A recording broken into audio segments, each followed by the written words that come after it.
They asked me if I'm new and stuff like that. That's interesting because what that tells me, over the years, we thought that we are the church and the church is ours and everybody knows us, but at the end of the day, it only belongs to the Lord. He's the only one who's forever. All of us are just coming. We come and go. No one owns the church. We needed that wake-up call. Sometimes you get carried away thinking you own the place. So anyway, I know some of you may be new faces. Feel free to introduce yourself to the group or to me at least. I noticed some different faces, but I would like you to introduce yourself because I haven't seen you before. And then I realized this guy is an all-comer. I thought he was new to the church. But anyway. This might be a new one. Okay. My name is Peter. Hi, Peter. I thought I'm at an AA meeting. I've never been to one of this.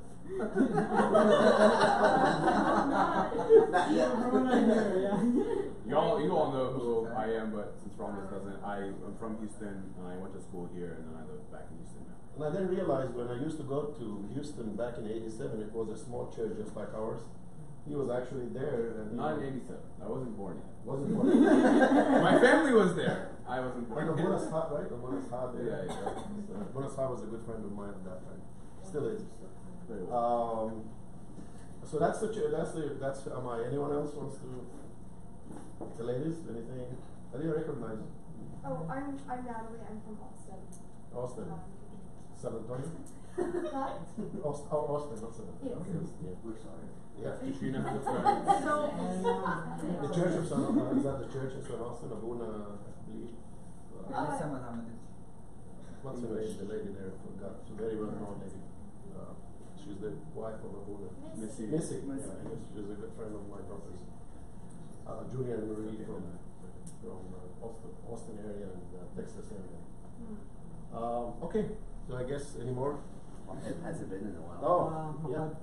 So, yeah, nice to meet y'all. I've been here for a little bit. I might know my mom. She comes here. But yeah, Is it fun? Yeah.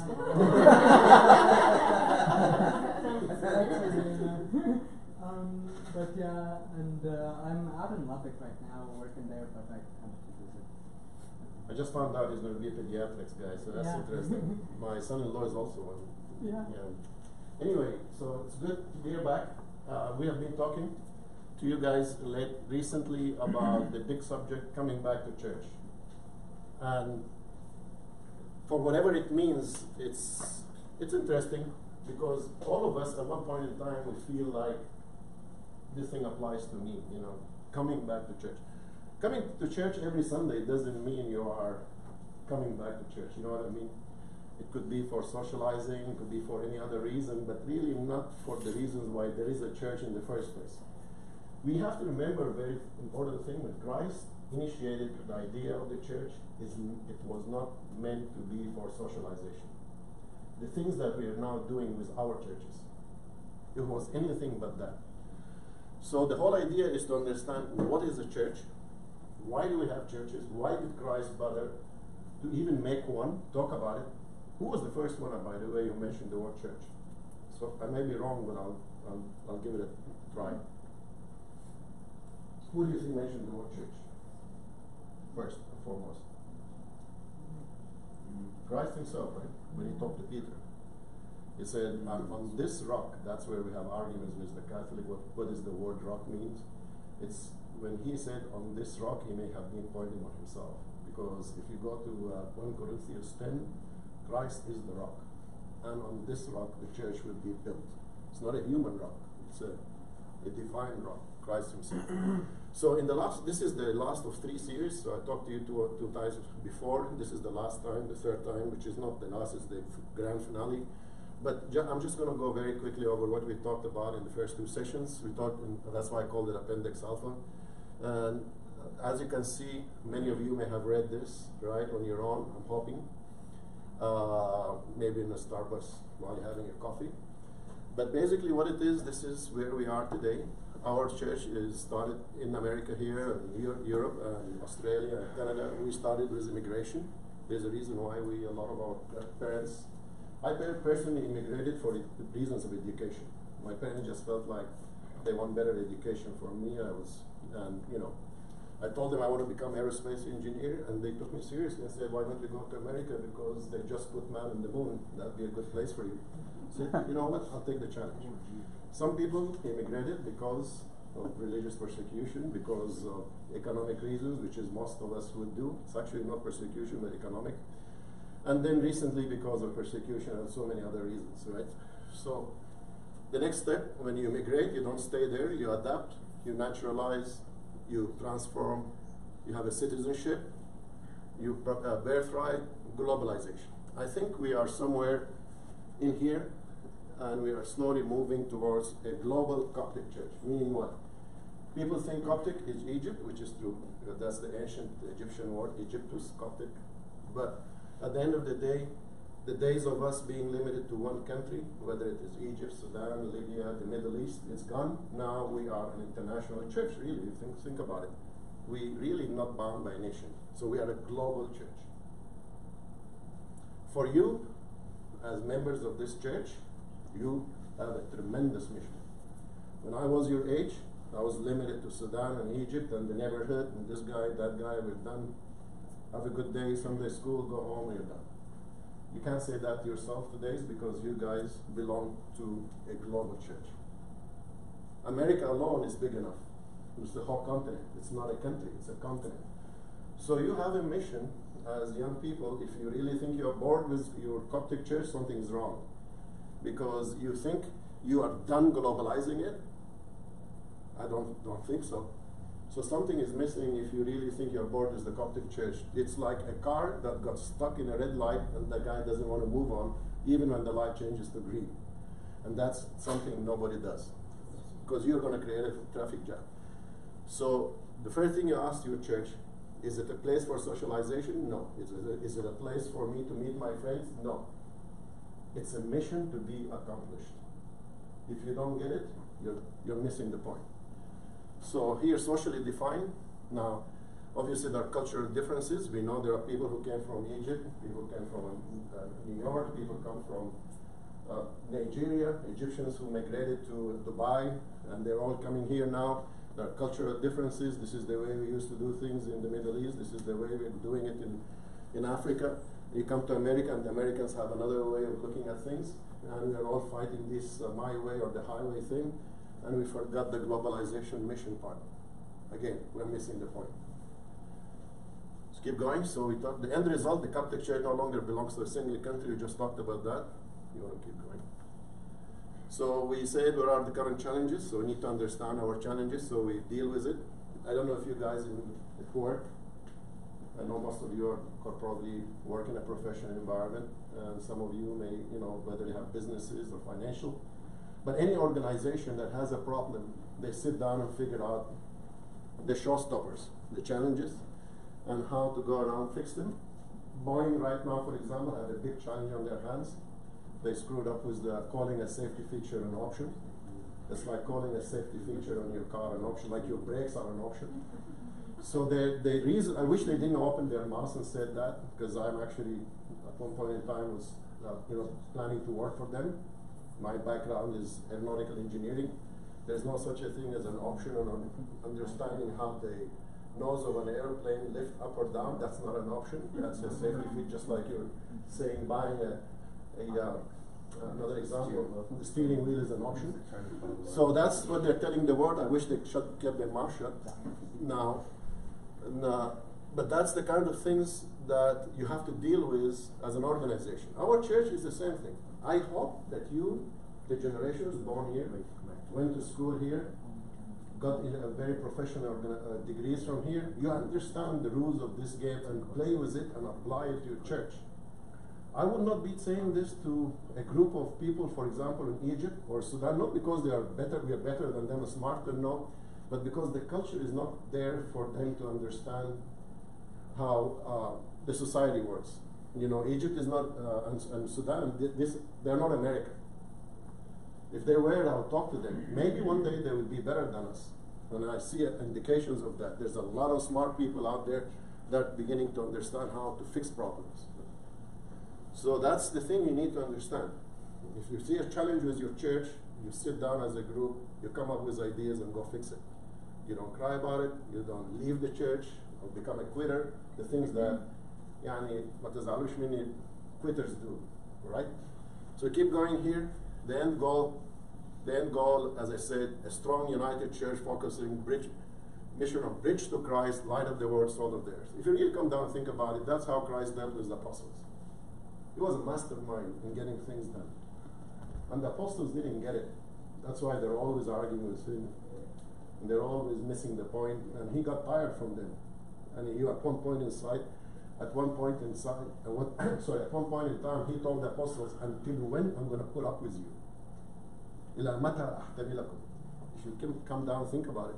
He got tired of trying to explain them how to be problem solvers and how to carry his mission and how to become real disciples of him. So keep going here. And then we go down. We talked about some of the things, the obstacles. I guess I really recommend you guys read that on your own if you want to take life seriously. And if you want to take what I'm telling you seriously.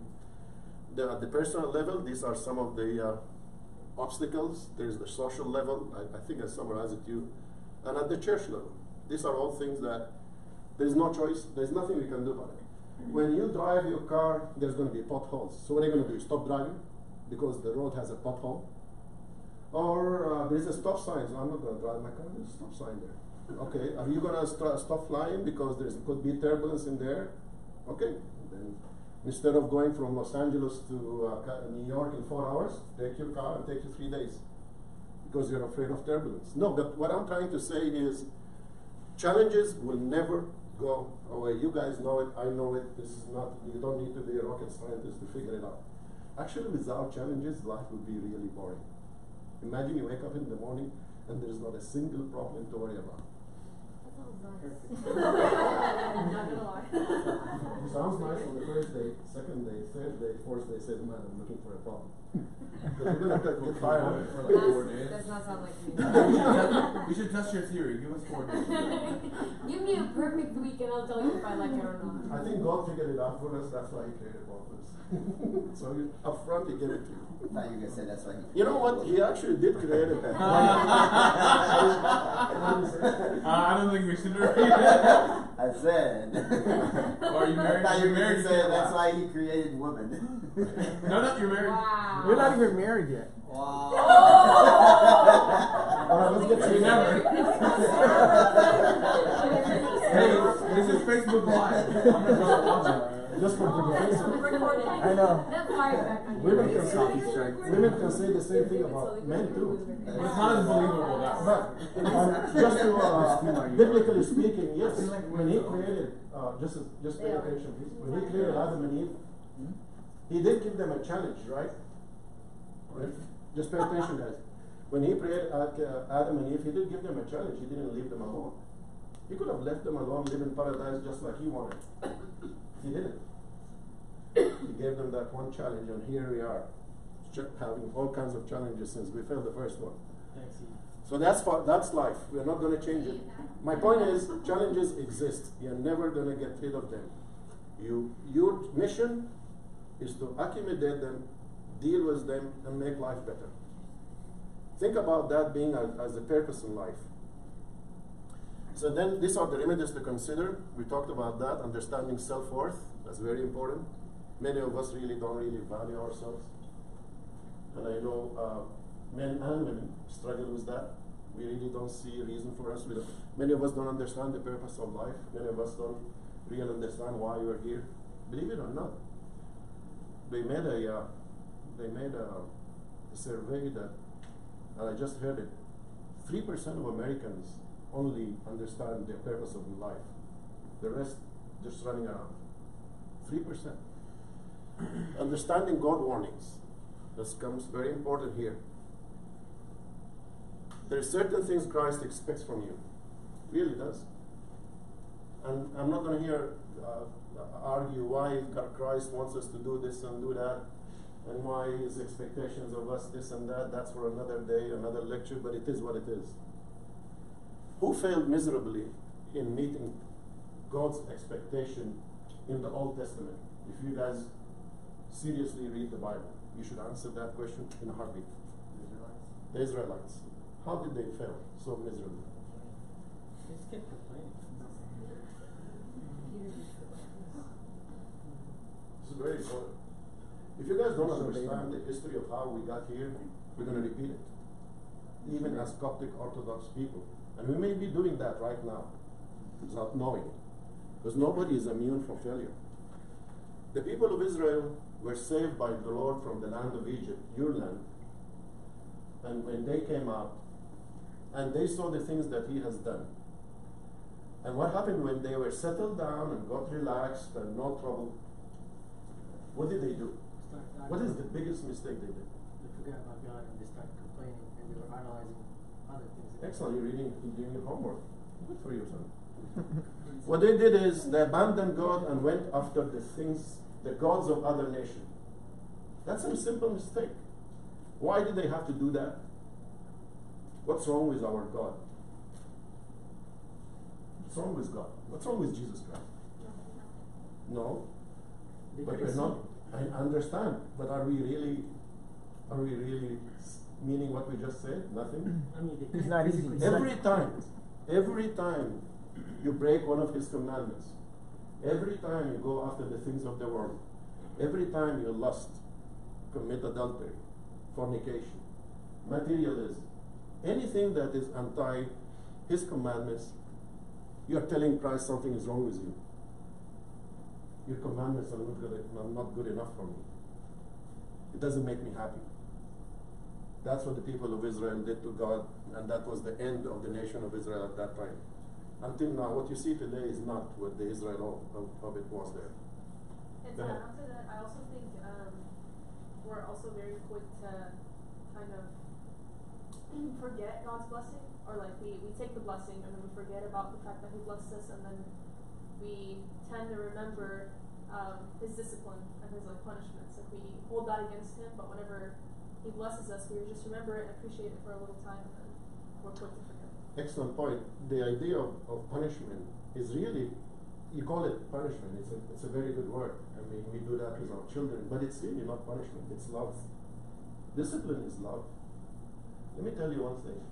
If you don't discipline your children, and sooner or later you're going to be mothers and fathers, you don't love them. That means you really don't love them, because you are trying to filter the bad things that is inherent in us as human beings. We are born with it. We are born with pride. We are born with self-glorification. We do it all the time. Praising basically we sometimes just all that's what we do is worship ourselves. These are the things that you're telling your young child, because they're doing the same thing. I see a 1-year-old grandchild. He's all about himself. You take away something from him, he will, things go. So I ask myself, how did this guy know? Because that's who we are. Go ahead. I don't think it's like a punishment, like that's not how I think of it. I think of it as like, you did this wrong. You got this as like, you do something wrong, so obviously something like a consequence, yeah. But like, if you're always like close to God, I don't really think like bad things tend to happen. Like once, I feel like this kind of like helps you come back, and I don't think it's a punishment coming from God. I think it's of your own poor choices. Like I would think. I have a follow-up question to that. So, I'll tell us. So do you think? Because when something goes wrong in my life, I always like think it's the devil's fault. It's not God.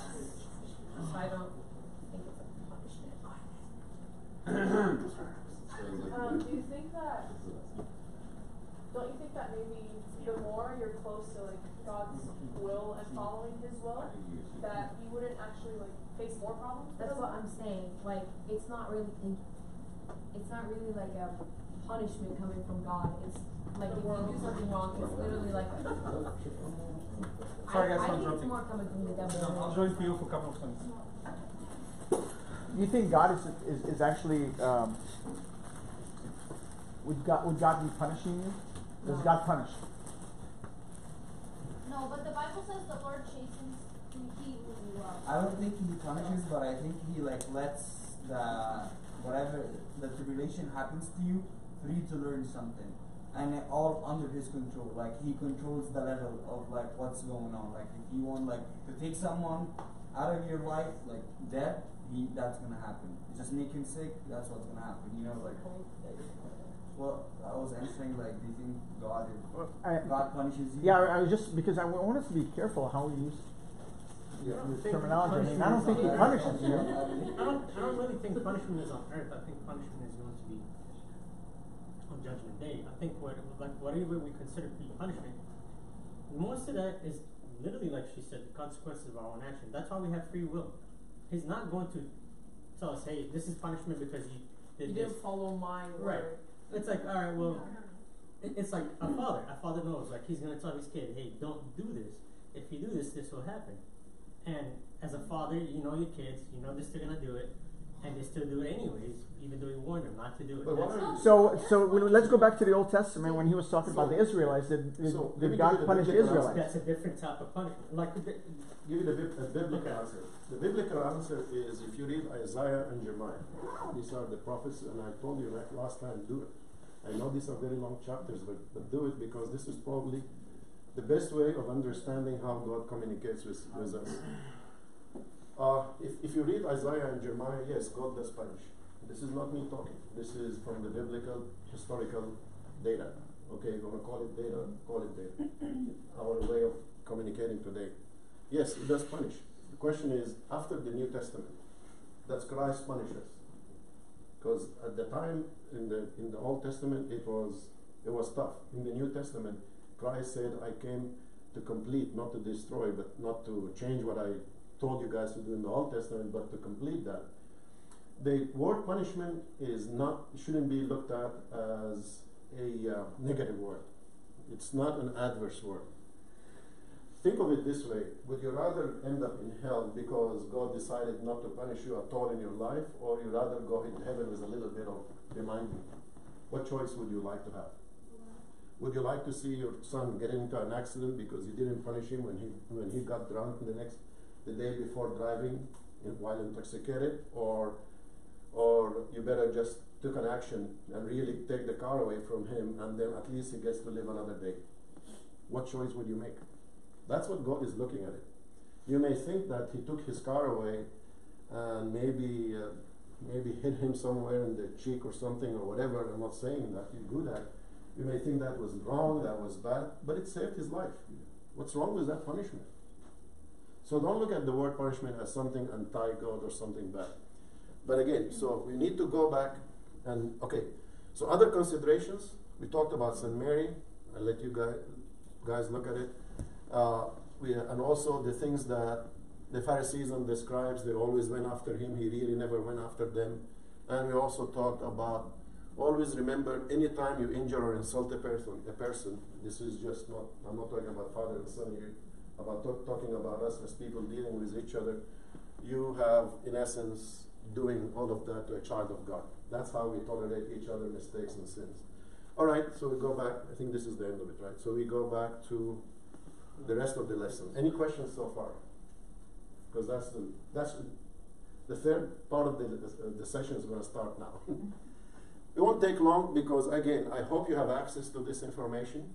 All what I'm doing is I'm giving you a roadmap to get you into the habit of doing your own self-study, because you are at the age to do that. When I was your age, I was not counting on Sunday school anymore to teach me. I was not counting on the church telling me. I was doing it myself. The church became just poking me to do it. Because it's the last thing you want to do is rely on the church to do everything for you. That's just too much. Abuna is very busy. He has so many other things. And the last thing, the biggest favor you can do for him is take care of yourself spiritually. So he doesn't have to worry about you later on in getting into deeper issues and trouble in your life, marriages, and so on. So, Coptic Church. So now we talked about the global church. We talked about personal challenges, all of these things. Any question before I get into this very deep subject? And I'm not going to be able to cover it in the next 15 or 20 minutes. I'm just going to give you the write-up and the handling that you have to do on your own. I trust you will do it. Any questions so far? Okay, so Coptic Church. Can I speak myself? Thank you guys. Thank you. Thank you, Boone. Thank you for listening. So continuing along the previous two lessons material, we move on with two cornerstone sacraments of the church, the focus of this lesson, and the focus of why we have a church. Just stay with me, please. Stay with me. So the focus of why we have a church. Because anything else, if you really think the church is for any other reason, and I had a very nice discussion with Amir this morning. I was very privileged to have that one-on-one talk. There's a reason why I came in early and you came in early. But the only reason why we have a church is this. Anything else, find something else better to do on Sundays. This is my advice to you. If you want to turn the church into a social club, please don't. Because Christ doesn't like it. I'm telling you as a friend. I'm not whatever you want to call me. Christ is watching everything you're doing. Imagine you work so hard. You build a school. And you are the designer. And 5 years later you drive by and they're using your school as a social club. How would you feel as an engineer? I wouldn't feel good. Or you build a car that's supposed to take you home. These cars parked outside. And the next thing you do, you're running it into a wall. I wouldn't feel good. Or an aeroplane like what happened here, right? Messing around with safety. This is what the church is no different. If you use the church for any other purpose, watch out. Watch out. Because Christ doesn't like it. I saw people and I saw myself sometimes do something very bad, and I hate it when I show up to church just to meet other people and socialize. I feel like I'm misusing Christ's building. This is His house. If you want to do it in your house. If you want to do it in Starbucks or somewhere. But don't use the church for anything other than what it's meant to be for. So, sorry, I know we had discussions on that, but this is a place where you have to do sacramental undertaking of the things that Christ wants us to do. Very critical things. The Holy Communion and the confession. I'm assuming you already been baptized and you already have confirmation. Does anybody know why we have to have baptism, confirmation, and confession? Why do we have to have these three? I'm going to hold Holy Communion for a second. The other three sacraments, by the way, you know how many sacraments we have in the church, right? We have 7. The other 3 are optional because only if you become a priest or you marry or you're sick. Some people don't get to be sick. They, God forbid, accident. So they don't get that one of the sacraments. So not all of us get married, and not all of us become priests. But the other 4 are mandatory. But why? Why do we have to have confession, baptism, and confirmation, which is the Holy Mairun, the Holy Spirit? Because of preparation for partaking in the Holy Communion. Excellent. Thank you. Think of it this way. The U.S. has built a very critical facility for national security. This whole nuclear bombs power, and this is what is keeping America defended. Amen. Right? So no adversary can come in. How easy for you guys to go into these facilities and go and have a good time and tour it? 0. Why is that? How could the government make sure that not anybody can walk in there? They put a fence. They call it a protected area. Wall. Because I happen to work in some of these facilities. They put another surveillance and another surveillance. And by the time you have to get to the center of this, you have to have all kinds of clearances. You have to have all kinds of checks and all that stuff. And where I work, I pretty much go through this because it is very sensitive where the energy is stored. It's a nuclear power plant that has tremendous energy. And if anything goes wrong in there, it can finish. It can ruin the area. And so is any other location that is sensitive. Airports. And so on. What that means is the country making a show out of this? Is the U.S. government making a big deal? It's for your protection. So I don't go and miss something and end up destroying half the nation, right? Think of Holy Communion is the center of this protection. And it's surrounded with a fence called baptism, another fence called confirmation, and another offense called confession. These are the things that has to filter down so that when you go and take this massive gift from God that even the angels may not be allowed to take, that you are qualified, prepared, the background check is met, everything is done right. And guess what we do? We walk in from a parking lot directly and take them sometimes. I did it once and I regret it. Because I tried to come up with reasons why I'm late from church. We're all doing it. We're all humans. Christ understands that.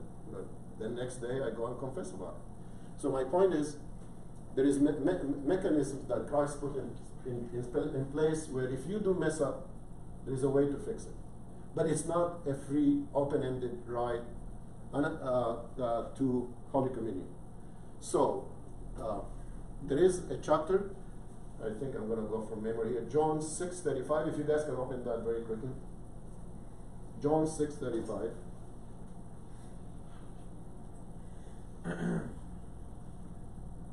Something is the internet here, but Yeah, I don't know. It doesn't because I work just here. lost it.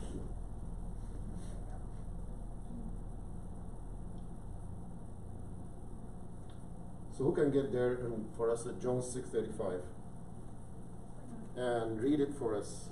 Any of the ladies and gentlemen?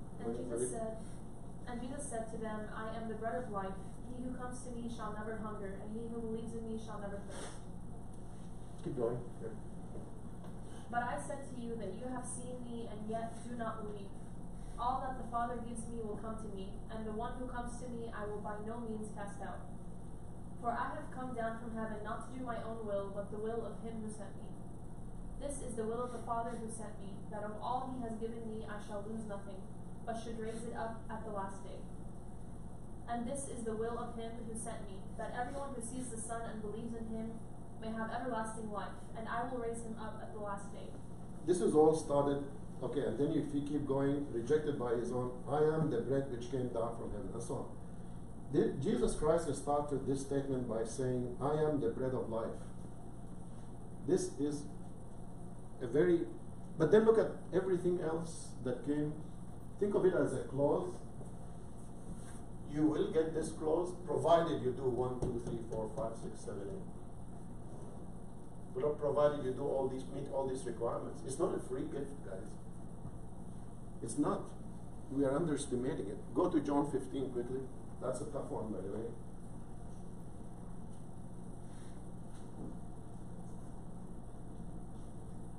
John what? John 15.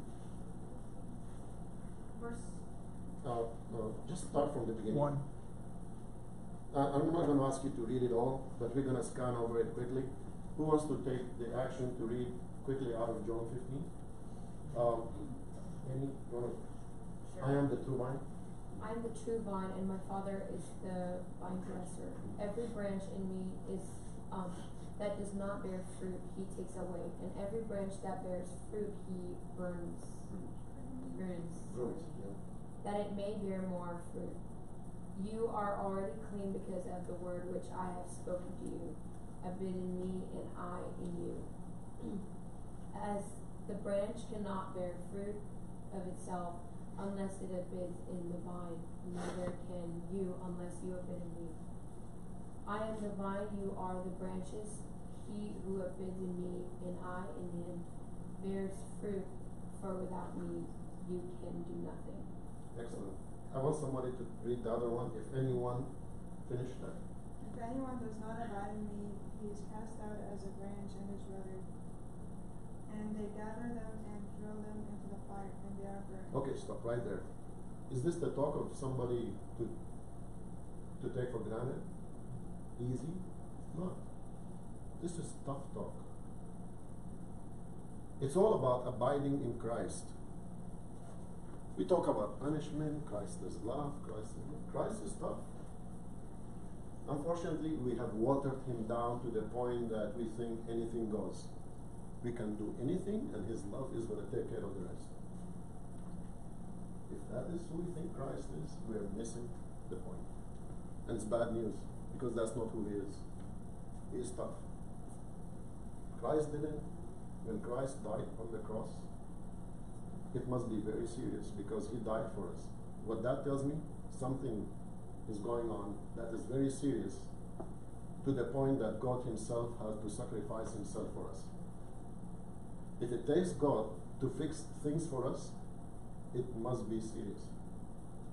And that's exactly what we're doing. We are really and honestly, my daughters and sons, brothers and sisters, we are playing with fire every time we misunderstand what the church is all about, what religion is all about, what the Bible is all about, and it's only a part-time job for us, or a secondary interest. It's not. Imagine you are driving and you're really in the middle of the night, and turning the lights on your car is an option for you. Do I really need the light? Just keep driving. I love the sight of the moon. Maybe the moon can give me enough light. Really, will you take that risk with your life? That's what you're doing with Christianity. That's what you're doing with Christ. Unfortunately, we have to bring real life examples to manifest. I'm not here as a bearer of bad news. I'm here because of what I see, because of what I sense, and also out of love. If it is bad news for you, you don't have to listen to me. Ignore it. But the good news is there's many of us here today who are doing exactly that, taking Christ seriously. And all I'm saying is, let's learn from each other. So, there are three major corners on our Christian faith. The incarnate God, Jesus Christ, 1 is 3 and 3 is 1. This is a lot of reading. This is not meant to be for something that I'm going to read it and discuss it for you, but these are highlights of things that I strongly recommend you read in case you really want to know who Christ is, in a sense of what I want to call it, in a theological way. All right? And understand the things that people had done. Let me show you here. I want you to read this. Read that second. Somebody reads for us that third paragraph. Who wants to volunteer? Hasn't read before. Which paragraph? Go ahead. Sorry. Religions disagree precisely. Yeah, just a little bit louder. Religions disagree precisely over this belief in Jesus Christ. He is true God and true man, conceived by the Holy Spirit and born of the Virgin Mary. We are to resist with clear resolve, falling into ancient heresies which saw in Jesus Christ only a good person, brother and friend, prophet and moralist. Excellent point. This is not what Christ came for, because we human beings can do that. There are a lot of good people, brothers, friends, prophets, and moralists. Means nothing. You know why? What happened if Christ is looked at as nothing but that? Can you tell me what is the consequences of that is? We wouldn't be saved. Why is that? We can be saved even if he's like this and crucified and everything. Well, I mean, in order for us to be saved, he has to be perfect, right? He has to have three requirements. He has to be a God. He has to be perfect. Why is that? You said these three requirements. Excellent. You're getting there. I'm just helping you get there. Why? Okay. So, first of all, in order for him to be able to save us, he has to be immortal. You said three things. Right. That's one. Him being a God. Two, he has to be perfect, because if he's not perfect, then who's going to take his sins for him? So, in order for him to take our sins, he has to be perfect himself. He has to be human, because we're human. Okay. So he has to be God and moral. He has to be human. He has to be perfect. Because he's not just taking one person's sin, he's taking everybody's sin throughout time. Correct. So, and the third thing? God, immortal, like God and immortal is one, human and perfect. Anybody can add to that? Give you a hint. Adam and Eve.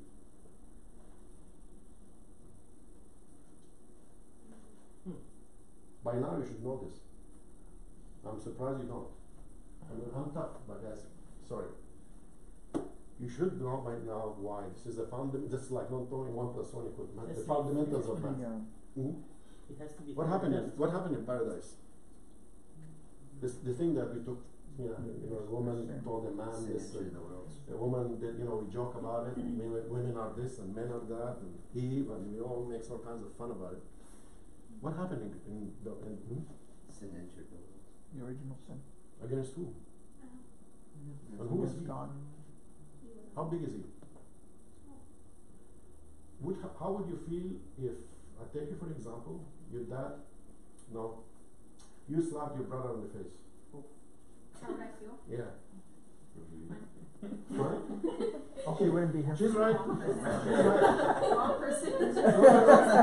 You can have it. She was gonna get up. Second on. All right, now I know because your mom says that. How do you feel if you slap your dad on the face? No, no. How would you feel if you go one step further and slaps the mayor of your town on the face? Oh, mayor. At one point in time, you're gonna go to jail somehow. All right. Sure.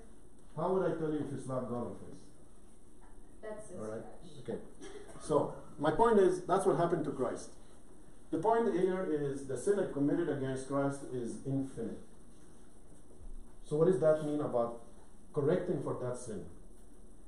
You slap your brother in the face, you may get reprimanded. You slap your dad, you probably get a timeout. You slap a policeman, you probably go to jail. The slapping hasn't changed, but the personality that was dealt on the other side, based on that, your punishment is decided. You hit, you know what's going on in the world today with this Me Too thing and everything, and it's getting to the point that big men are going to jail because they did wrong things. Men that anybody never saw they're touchable.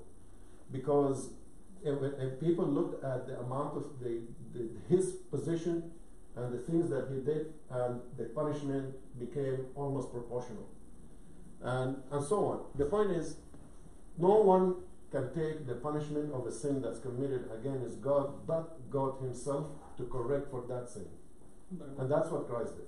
But I mean, if you look at it this way, that means no matter how big or how small that sin is, whether it's murder or a white lie, the punishment would always be there. Correct.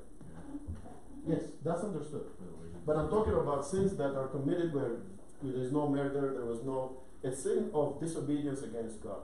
The punishment would still be there because Correct. there's nothing. And we died. And He told Adam, death you shall die. And that was the punishment of a sin that was died. But the thing was never accounted for. Adam will never go back into being saved again, into paradise. What happened when Adam and Eve were turned out, when they lost their position in paradise? What happened after that? Chapter 3, Genesis. You mean they're kicked out? When they kicked out. Guys, this is fundamental information. You They should got know to that. understand what the difference between right or wrong. No. Let's just talk about logistics. They left heaven. They were told to get out. Something happened. He put an angel to them? Yeah, where is that? Who said that? Yeah. Angel where? To What? enter to the garden? Guard the tree of knowledge of No, to Almost guard the right. fruit of the paradise, of the Garden of Eve. The tree of life. What is that tree of life? No. You guys need to read the book. Yeah. The tree of life. What is the tree of life? He put a cherubim to guard the tree of life. Why? What's wrong with us go back and eat from that tree Because of now life? that they're full of sin, so they keep eating from the tree of life, they're going to be eternally full of sin. Exactly. Excellent. In other words, if they went back and ate from this tree of life, they are now eternally living forever with the sin. That's not the way things work with Christ. He makes the rules. It doesn't, to Him, you cannot mix light with darkness. Who's that tree of life, by the way? Jesus. Go down. No, sorry. Four. She's like, that's all we got. I am the bread of life. I just read it to you there. So this means what? This means Christ, through His sacrificial lamb, allowed us to go through the cherubim so we can eat from the tree of life and live forever. Problem is, we're still here on earth. What happens if we mess up? You have confession, you have baptism, you have confirmation. Does it all connect together now? See how things work? When you're dealing with God, nothing is by chaos. That's how science works, by the way. Aeroplanes don't take off and stay in the air because there's no science behind it. So is aeroplanes, so is cars. There's a reason for everything. Boeing messed up with an aeroplane. The next thing they misunderstood the science of aerodynamics. They killed 350 people. There is rules for everything. This has its own rules too. So so I want to bring to your attention the criticality of reading the Bible and understanding basic rules of religion. You guys don't become doctors and engineers by chance. You are not going to work as an engineer if you don't know the principles of thermodynamics or whatever or electrical or Faraday laws, right? Nobody's going to hire you because you're not safe to be hired. So is a doctor. Well, how come when it comes to religion we are all guessing and trying to remember and all that? And this is 10 times more critical to your salvation and to your eternal life. Being an engineer is not going to get me to heaven. Being a doctor is not going to give me salvation. And the thing that makes me much critical for my own salvation, I don't understand. I don't read it. I don't have homework. I'm busy. I'll let you guys think about all that. So you keep going down here. The incarnate Jesus Christ. So I'll let you read this. Then the next thing is the church. Jesus Christ founded the church as a visible sign. I don't know how to put it. When Christ left us, okay, how do I say it? So I'm a dad. My kids love me so much. Thank God for that. And they said, Dad, nobody lives here forever, so we want to remember you when you leave, because we're going to miss you. And I wish I say that. Somebody texted them now. So I said, okay, I'm going to leave you with something. How about if I leave you with something that keeps reminding you of me all the time, every week? Oh, and by the way, we have something called Great Lent. We have something called a feast of this, a feast of that. And I said, that's a good idea. There you have it. The church. What does the church do? The church is nothing but reminding us that Christ is there, alive, and He's there, but yeah, we can't see Him, but we feel Him. We live Him every week of the day, every 40 days of the year, every year. And oh, by the way, in Good Friday, we live the whole thing for 10 hours, and none of us show up except in the last 2 hours. I remember I used to be very, very adamant about being there in church before even Abuna shows up at 8 o'clock on Fridays. I wait there till they open because I love being, living the life of Christ on that day when He was humiliated and everything. I don't do it anymore because I'm slacking. I show up last 3 hours on Good Friday. But all I'm trying to tell you here is, I need to get better. I'm not a saint either. But this is the things that the church do to make you feel that Christ is still here. He knows it. He created it. He created us. He knew what the kind of things that will keep us going, and He gave us the church. I guess you guys read this. Here, just read. Who wants to read this? Let me see here. Through the church, can somebody read these two separately? Through the church, the redemptive work of Christ becomes present in time and space via the celebration of the holy sacraments, especially in the Eucharistic sacrifice, the Holy Mass. The church conveys with the authority of Christ the divine revelation, which extends to all the elements of doctrine, including the moral teaching, without which the saving truths of the faith cannot be preserved, explained, and observed. This is your church. Very critical. Then if you go up here, sacramental order, that's another reading here. I talked a little bit about the church there. And to be honest with you, I did a lot of reading to preparing for this class, so some of this material is borrowed material, meaning something that I read, I was very impressed, and I said I'll share it with you, and then I did some of my own additions to it. So I cannot take credit for all of that. The meditation of faith is incredibly bound with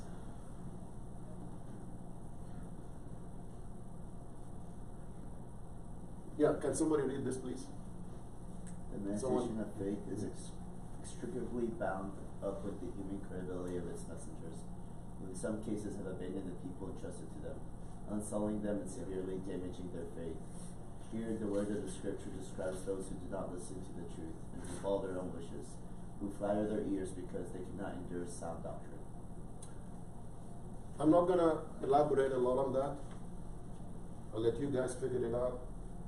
But what this thing is saying, it's all of us. Vertical slice. Even the Pope is not exempt from this. If any of us, from the top one all the way down to the guy who cleans their bathroom in the church, we can all play a role in helping or hurting. by not being an example. Sorry, helping by being an example, Christ-like example. So you don't even have to sermon. People can just look at you and say, this is a Christian man or a woman. She is not in it for her self-glorification. She is not in it for her or his self-glorification, his or her. They are truly in it for the glorification of the Lord. The way, the things you do, the things you say, the clothes you put on, all these things. Tell the people around you if you are glorifying Christ or glorifying yourself. And if you think the church is the place for doing that, that's even worse.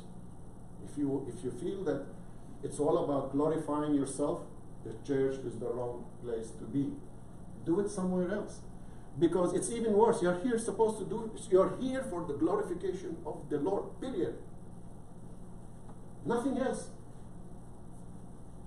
So, the church main objective is therefore, if you keep going, preserve us, as Christ said to Martha before he raised her brother Lazarus. Any volunteers? I see people haven't talked before. Since we have a newcomer, you want to volunteer first? You want? Okay. I want somebody to read this. In red? Yeah. Okay.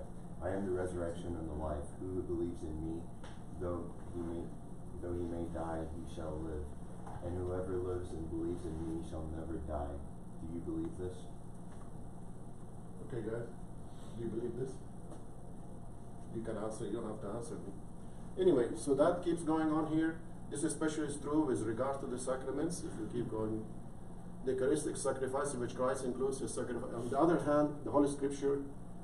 And then these are the things we just talked about. Can someone also read the confession part for me, please?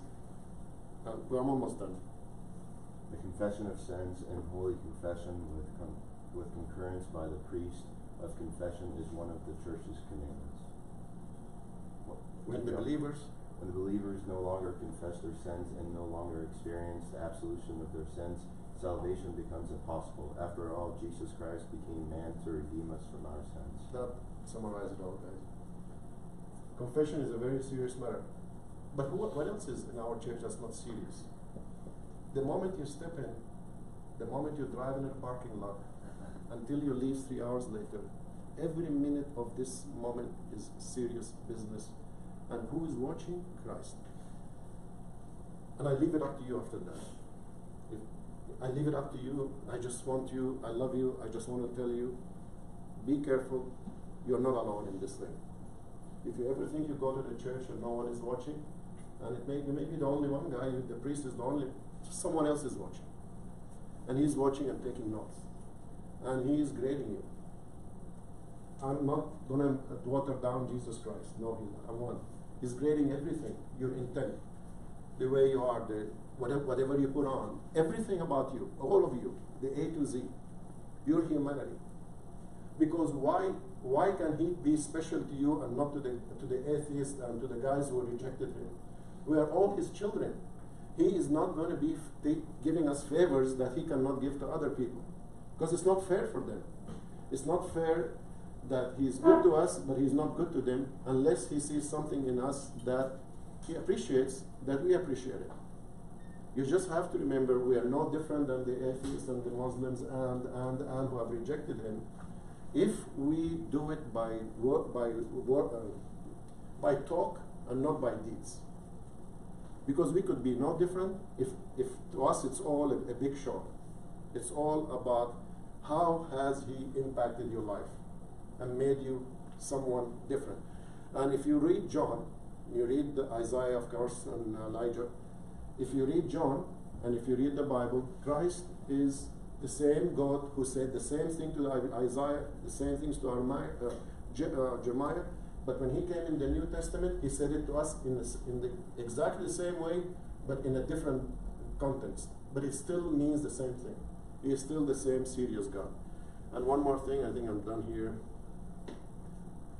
Mike, can you read this?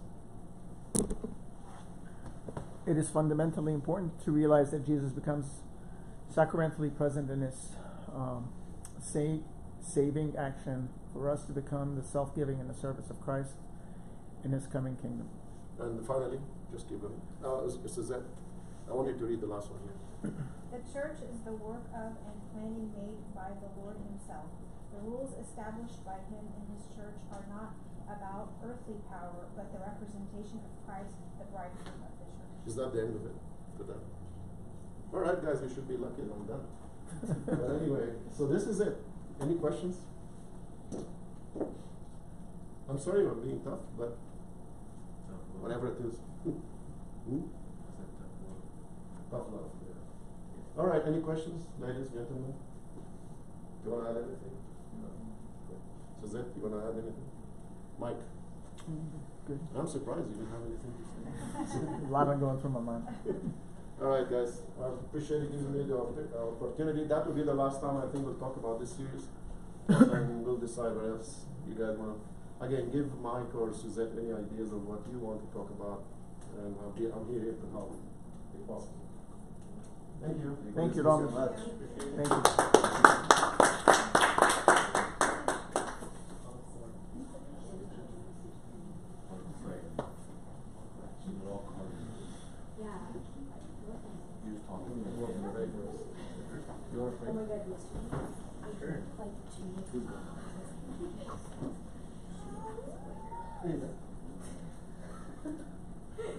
In the name of the Father, and the Son, and the Holy Spirit, one God. Amen. Thank you, Lord, for bringing us here today. Thank you for letting us sit through this amazing lesson. Lord, let us soak every single word of it and guide us through our lives, Lord. Thank you for all the blessings you've given us, those that we've noticed and those that we have not. Lord, we ask you to hold us in your arms, bring us close to your heart, and let us walk your righteous path. Do not let us stray away from your path, Lord. Shine the light on us, Lord. We need you in every way. We do not thank you enough. Take care of our friends and families and loved ones and all your kids across the world, Lord. Those who acknowledge you and those who don't, and those who refuse to acknowledge you, Lord, let them see your path. Lord, they heal the sick just like you've given us health. Feed the hungry just like you've given us food. Love the poor just like you've given us wealth. We thank you for every thought, breath, sound, everything, Lord. We just cannot thank you enough. Lord, take care of the troops and the veterans and our brethren who fall asleep, Lord, repose their souls. The people who did not make it to the Sunday school class, Lord, let them attend next time. Help us with our trials and tribulations, Lord. Through the intercession of the Holy Saints and the choir of all the angels and the Holy Virgin Mary, peace required to be saying, Our Father who art in heaven, hallowed be thy name. Thy kingdom come, thy will be done, on earth as it is in heaven. Give us today our daily bread. Forgive us our trespasses, as we forgive our trespasses. But deliver us from evil. Christ our Lord, and Father forever.